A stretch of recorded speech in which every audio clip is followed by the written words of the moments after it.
Have you ever been standing somewhere high up, maybe a balcony, a bridge, looking down, and out of absolutely nowhere, your brain just whispers, jump? Or maybe you're driving, and for a split second, you get this flash of an idea to just swerve. It's this deeply unsettling, terrifying feeling, right? And it's usually followed by this wave of shame and confusion. Well, we need to talk about this, because what's actually happening in your brain is not at all what you think it is. Reading that, it probably feels really, really familiar to a lot of you. And it brings up these terrifying questions, doesn't it? You start asking yourself, am I going crazy? Am I secretly suicidal? What is fundamentally wrong with me? And I want to tell you right now, the answer to that last question is nothing. Nothing is wrong with you. You're not broken, and you are definitely not alone. You want to know how not alone you are? A major study found that about half of all people, and listen to this part, half of all people who have never had any suicidal thoughts have felt this exact same thing. Let that just sink in for a moment. That feeling you were so sure was your own dark, twisted secret, it's actually a shared human experience. It's incredibly common.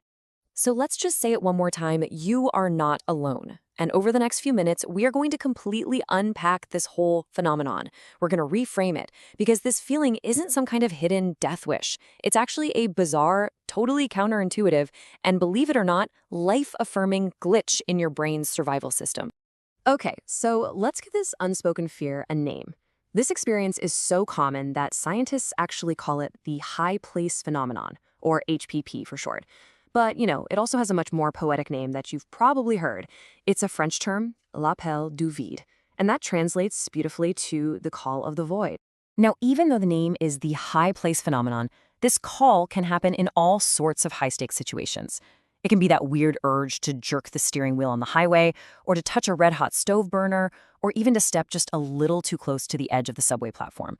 It's any moment where your brain just lobs this terrifying what-if thought at you, even though you have zero intention, absolutely no desire to act on.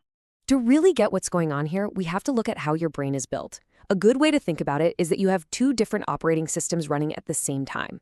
This is what's known as dual process theory, but let's just call them something simple. You've got the fast, instinctual guard, and you've got the slow, thoughtful interpreter.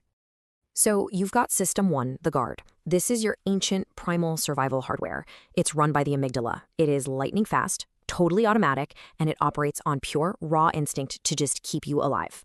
And then there's System 2, the interpreter. This is the more modern part of your brain, the prefrontal cortex.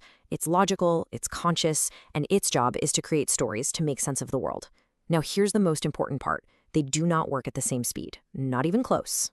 All right, so how does this time lag between the two systems create the call of the void? Well, it's pretty much a communication breakdown, a glitch, a moment where the wires get crossed between your super fast guard and your much slower interpreter, right when you're faced with danger. Just look at this timeline. The second you step onto that ledge, your guard screams danger in less than 100 milliseconds. That is literally faster than you can even consciously recognize the height. But your slow, logical interpreter, it doesn't even start to ask, hey, what's going on, for at least another 100 milliseconds. Now that might sound like nothing, but in brain time, that's an eternity. So here's exactly how those wires get crossed. Step 1, your guard sees the drop and sends an instantaneous life-saving signal. Whoa, back up, danger. Step 2, your body listens instantly. You might flinch back, your heart starts pounding, you feel a jolt of adrenaline. Step 3, now your slow interpreter finally boots up. It feels the intense fear, the racing pulse, the sensation of pulling away. And here it is, Step 4. This is the crucial mistake. Your conscious mind is scrambling to make sense of a feeling it didn't start. It asks, why am I so terrified and pulling back from the edge? And it makes a logical leap. I must have wanted to jump. And that is the absolute heart of it all. The call of the void is not a desire to die.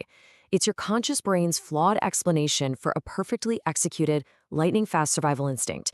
Your brain literally mistakes its own fire alarm for the fire. Okay, so that explains where the thought comes from. But why does it feel so sticky sometimes? Why can't we just, shake it off and move on? Well, that question leads us to a classic psychological twist.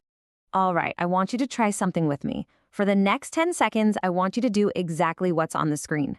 Whatever you do, do not think about a pink elephant. So how'd you do? Yeah, impossible, right? You immediately pictured it. And that's not because you're bad at this, it's just how our minds are wired. This little mental quirk has a name. It's called ironic process theory. It's sometimes called the white bear problem, after a similar experiment. And what the theory says, basically, is that the harder you try not to think about something, the more likely it is to pop into your head. And this is exactly the trap you fall into when you're desperately trying to shove away that terrifying thought of jumping. So why does it backfire like that? Well, when you try to suppress a thought, your brain is doing two things at once. First, there's a conscious part, the operator, that's working hard to think of other things, like look at the pretty clouds. But, and here's the irony, there's also this unconscious monitor whose only job is to scan for the forbidden thought to make sure you're not thinking about it.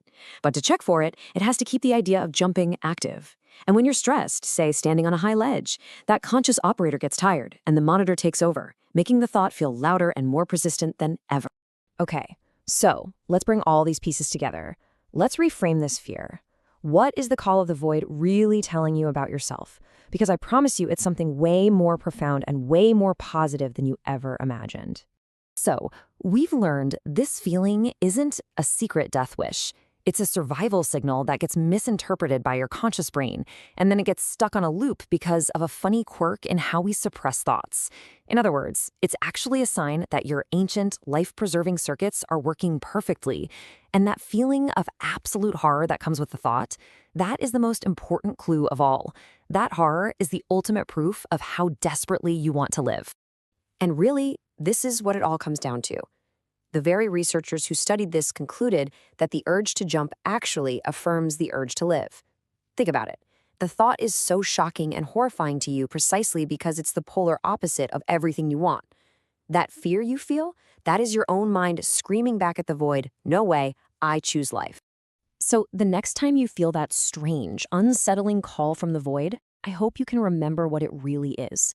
It's a messy, confusing, but powerful signal from a brain that is fundamentally wired to keep you safe. It's not a bug. It's a feature. It's a testament to your will to live. And it really makes you wonder, doesn't it? What other strange glitches in our minds are actually just the features that helped us survive.